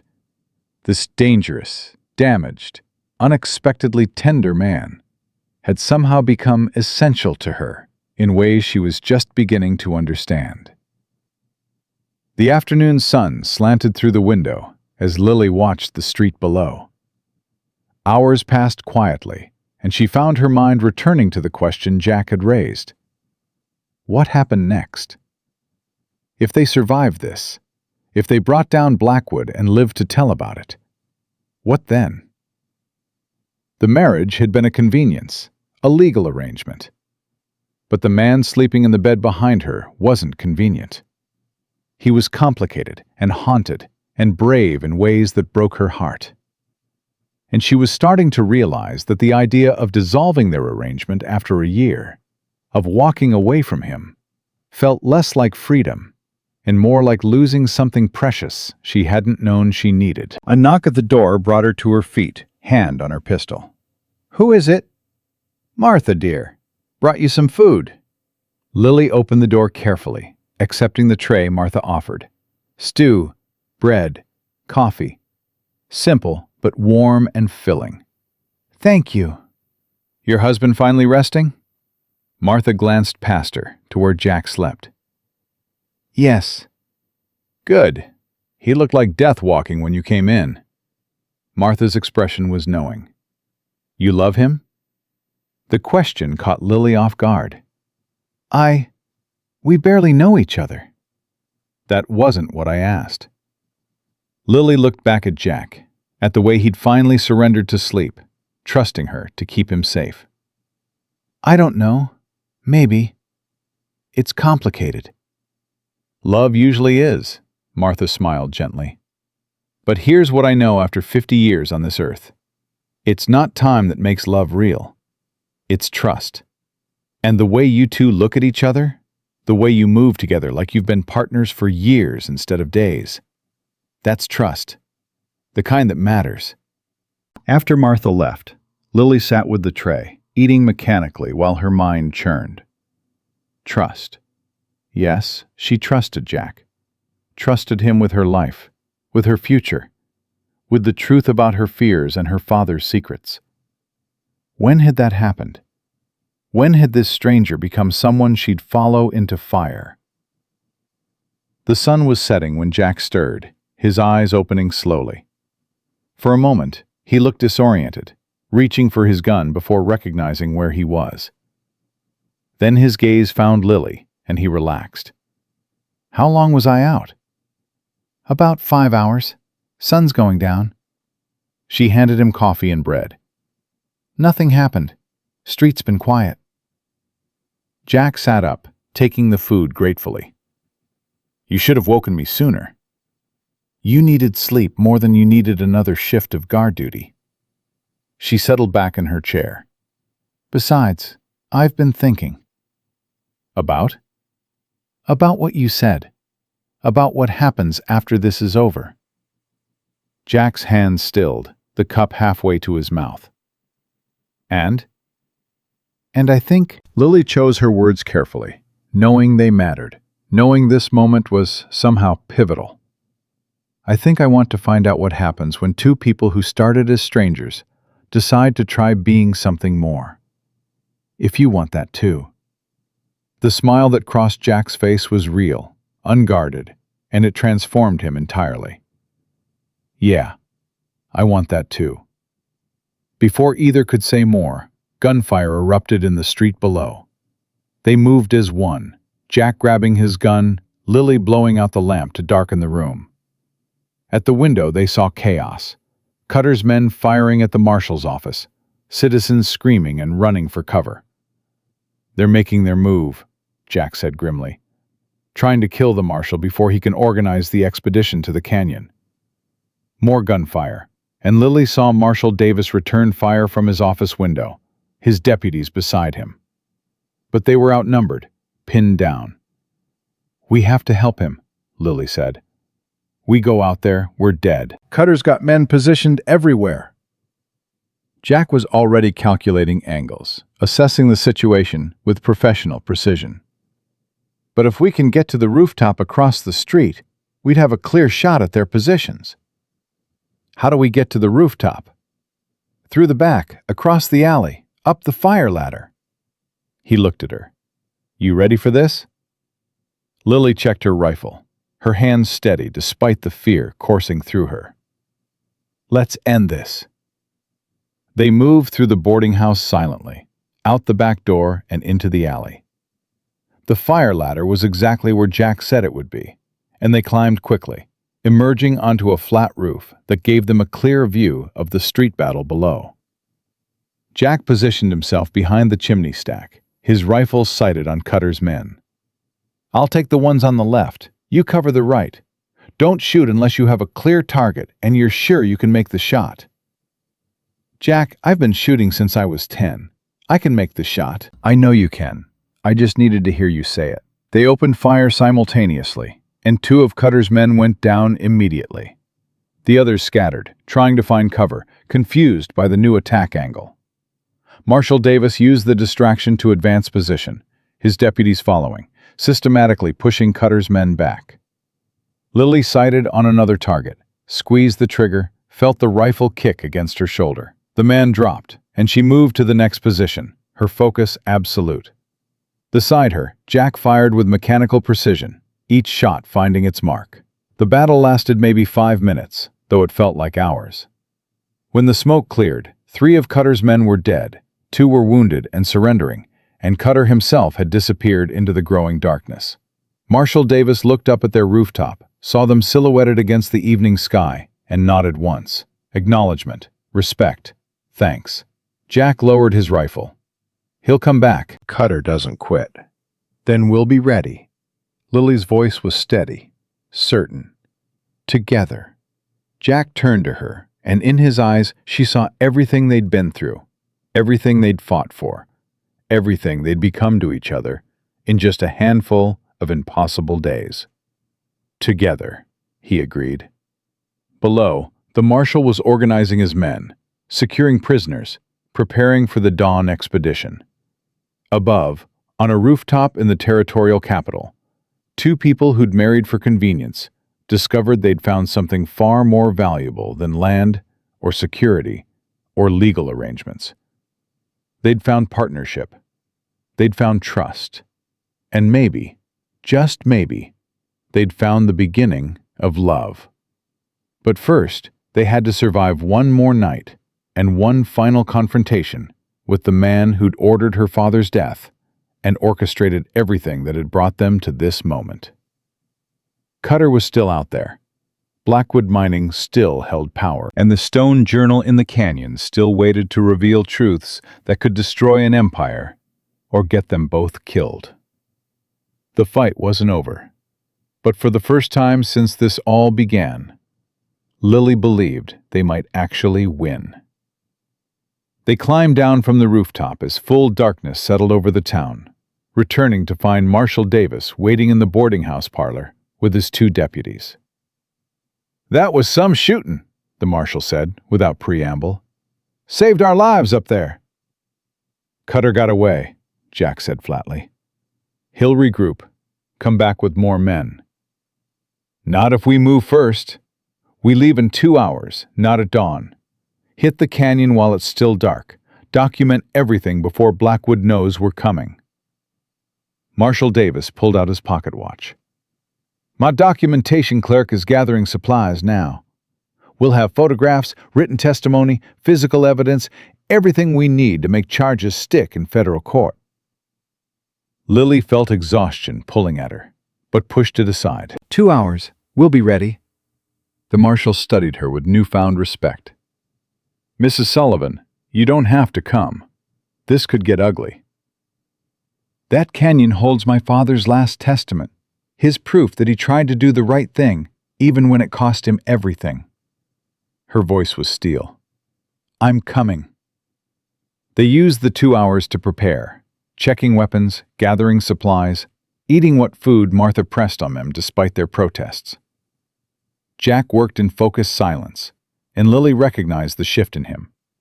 This was the Texas Ranger now, the manhunter, all emotion locked away behind professional competence. But when he checked her rifle and handed it back, his fingers lingered on hers for just a moment. "Stay close to me out there, please." "Always." They rode out under stars, 6 riders moving fast through darkness. Marshal Davis, his 2 deputies, a nervous clerk named Thompson carrying photographic equipment, and Jack and Lily. Nobody spoke. The only sounds were hoofbeats and leather creaking, and the wind across the empty land. An hour into the ride, one of the deputies pulled up sharp. "Riders, coming fast from the east." Everyone drew weapons, taking defensive positions, but the approaching riders carried torches, and as they got closer, Lily's heart sank. It was Cutter, with at least 15 men behind him. "Marshal Davis!" Cutter's voice carried across the distance. "Didn't expect to see you out here in the middle of the night. Almost like you're trying to avoid proper legal channels." The marshal urged his horse forward, stopping just outside shooting range. "I'm conducting a federal investigation. You and your men need to turn around and head back to town." "Can't do that, Marshal. See, we've got our own legal authority here."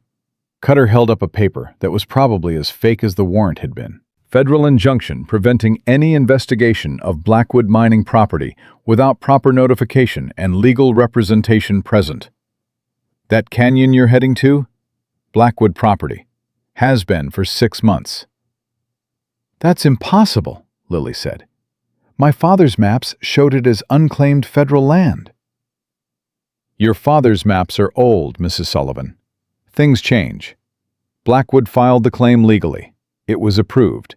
And now you're about to trespass on private property." Cutter's smile was visible even in the torchlight. "Turn around now, or we'll be forced to defend our employer's legal rights." Marshal Davis didn't budge. "Let me see that injunction." "Come and get it." It was a trap, and everyone knew it. The moment the marshal rode forward, Cutter's men would open fire, claim self-defense, and the whole investigation would die right here in the darkness. Jack's voice cut through the tension. "Cutter, You want to settle this legal? Let's settle it legal. You and me, one-on-one. I win. Your men ride away, and the marshal does his job. You win. We turn around and forget the whole thing. Jack, no! Lily started, but he cut her off. This is the only way. Cutter laughed, long and cruel. You want to fight me, Sullivan? Fine. But when I kill you, your widow comes with us. Voluntarily. To answer some questions about her father's activities. Those are my terms. No! Lily's protest was immediate and fierce. Jack, don't you dare! But Jack was already dismounting, handing her his rifle. It's okay. I'm not losing.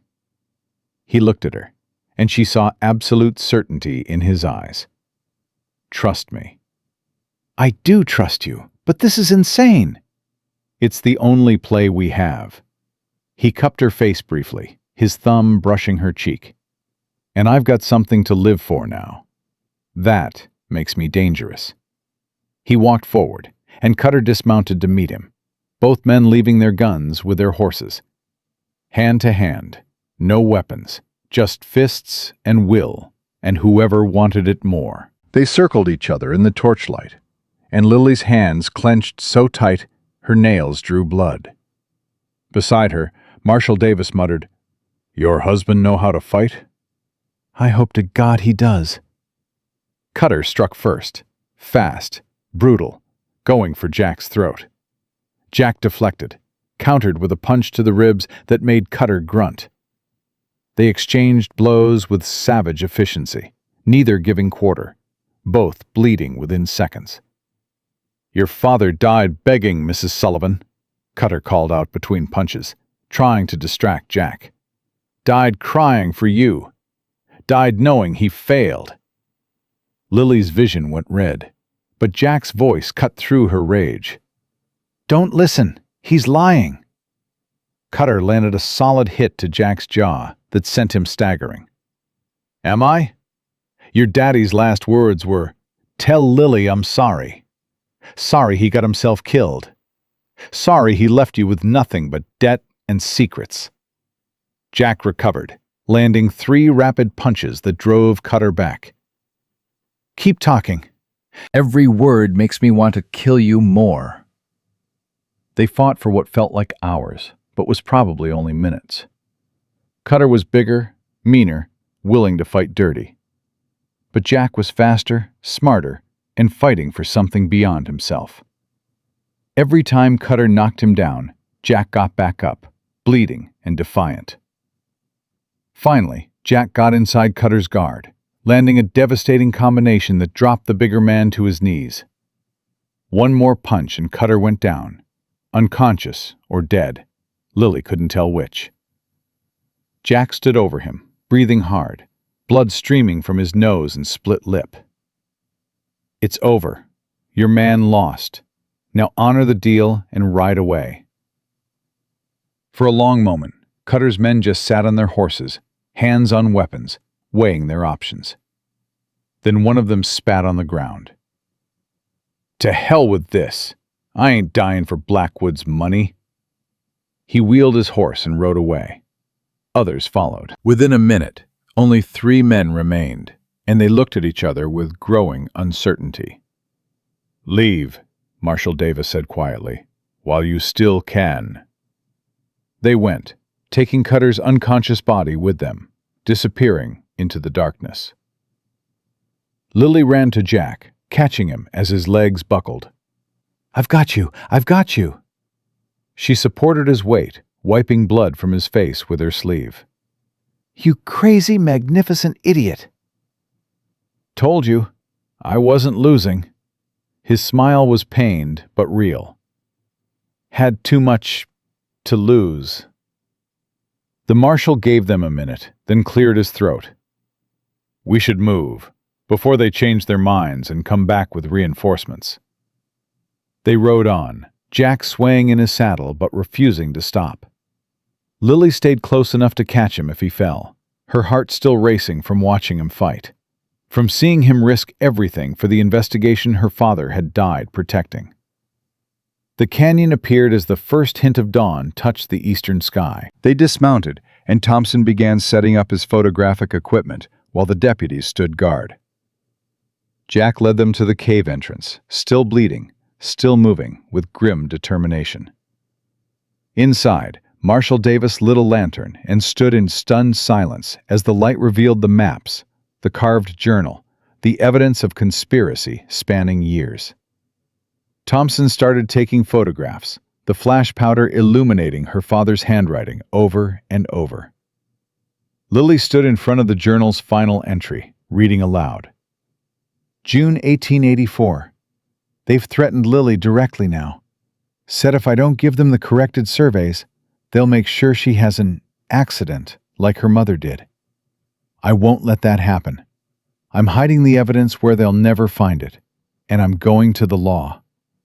If I don't survive this, I hope whoever finds this journal knows I tried to do right. I tried to protect the people who trusted me. I tried to save my daughter. Tell Lily I love her. Tell her I'm sorry I couldn't be the father she deserved, but I died trying. The last sentence broke something in Lily. She'd been so angry at him for keeping secrets, for dying and leaving her alone. But he'd been trying to protect her all along, trying to stop men who'd already killed once to get what they wanted. Jack's hand found hers in the darkness, squeezing gently. No words, just presence, just understanding. Marshal Davis was writing furiously in his notebook, documenting everything. This is enough, more than enough. We can bring federal charges against Blackwood Mining, indict their officers, seize their assets pending investigation. He looked at Lily. Your father was a brave man, Mrs. Sullivan. He died a hero. He died alone and scared, Lily said quietly. But at least now people will know why. They spent 2 hours in the cave, documenting every detail. Thompson took dozens of photographs. The deputies made sketches. Marshal Davis filled 3 notebooks with testimony and evidence. When they finally emerged into full daylight, a figure was waiting outside the cave entrance. An older man in an expensive suit, flanked by 2 private guards. He smiled when he saw them, the smile of someone who'd never been told no in his entire life. Marshal Davis, what a pleasure. I'm Lawrence Blackwood. Everyone's guns came up immediately. Blackwood held up his hands, unconcerned. Gentlemen, please. I'm here to negotiate, not fight. Though I see Mr. Cutter's approach was less than diplomatic. My apologies for that. You're under arrest, Marshal Davis said flatly. Federal conspiracy charges, murder, fraud. With what evidence? Some scribblings on cave walls made by a dead man who had debts and drinking problems? My lawyers will tear that apart in 10 minutes. Blackwood's smile widened. But I'm a reasonable man. I'm willing to make a deal. We don't deal with murderers, Jack said coldly. Oh, I didn't murder anyone. That was all Cutter's initiative, going beyond his authority. I wanted information, not violence. But these things happen when you hire ambitious men. Blackwood pulled an envelope from his pocket. I'm prepared to offer Mrs. Sullivan $50,000 for the destruction of all evidence in this cave. Clean slate. Everyone walks away rich. Lily felt sick. You think you can buy your way out of killing my father? I think I can buy my way out of anything, my dear. That's how the world works. Your father understood that.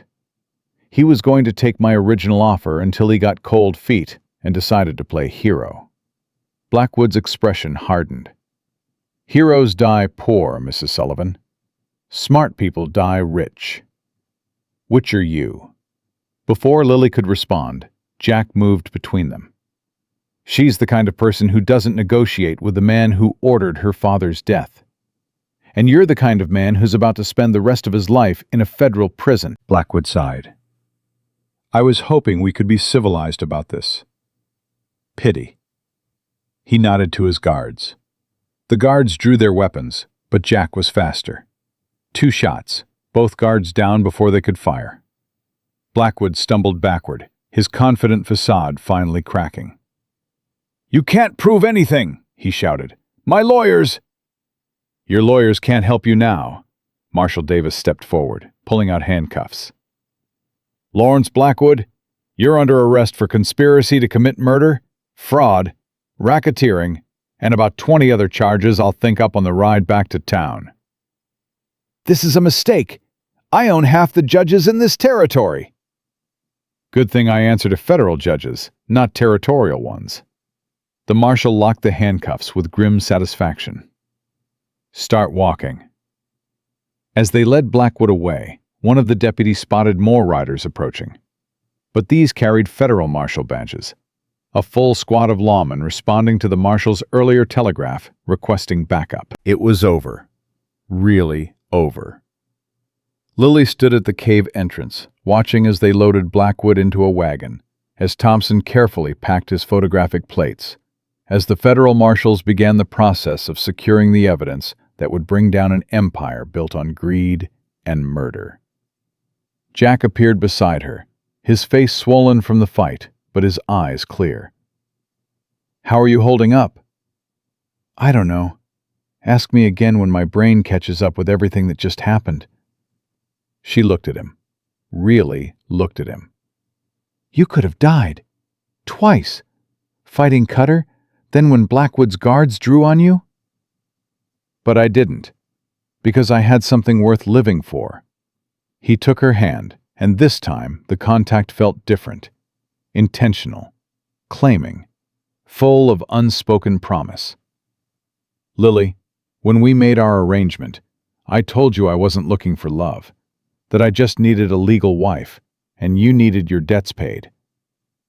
"I remember." "I was lying. To you and to myself." His voice was rough with emotion. "I was terrified of caring about someone again. Terrified of failing someone else I loved. So I told myself this was just business. Just convenience." Lily's heart was hammering. "And now?" "Now I know I'm in love with you. Have been since you stood up to those debt collectors with nothing but stubbornness and courage. Since you crawled through that tunnel, trusting me to keep you safe. Since you kept watch so I could sleep, and told me I wasn't alone anymore." He cupped her face with both hands, his touch gentle, despite his battered knuckles. "I love you, Lily Sullivan, and I'm not asking for an answer right now. God knows we've both been through hell and back. But I need you to know that this marriage stopped being convenient the moment I realized I'd die before I let anyone hurt you." Tears spilled down Lily's cheeks, and she didn't try to stop them. "You idiot. You beautiful, crazy idiot." "Is that a yes or a no?" "That's a, I love you too, and I have been falling for you since you stepped between me and danger, without hesitation, even though you didn't know me at all." She pulled his face down to hers, kissing him with everything she'd been holding back, fear and relief and joy and love, all tangled together. He kissed her back like she was oxygen and he'd been drowning, his arms wrapping around her, holding her close enough that she could feel his heart beating against hers. When they finally broke apart, both breathing hard, Jack rested his forehead against hers. "So what happens now? We've got no home, no cattle, no plan." "We've got each other. We've got your land claim. We've got the truth about my father out in the open where it belongs." Lily smiled through her tears. "We've got a real marriage instead of a piece of paper. That seems like a pretty good start." "A pretty good start," he agreed. "Mrs. Sullivan." "Mr. Sullivan," Marshal Davis called out from the wagon. "You two lovebirds coming? Or should we leave you here to figure out the rest of your lives?" They walked back together, hand in hand, to where the marshals were organizing the caravan back to town. Thompson approached them nervously. "Mrs. Sullivan, I wanted you to know what your father did, documenting all this, standing up to Blackwood, even when it cost him everything. That's going to be in every newspaper from here to Washington. He's going to be remembered as a hero." "Thank you," Lily said quietly. That would have meant the world to him. The ride back was long, but felt different from every other ride they'd made in the past week. No one was chasing them. No one was trying to kill them. The danger was over, the truth was documented, and justice was finally being served.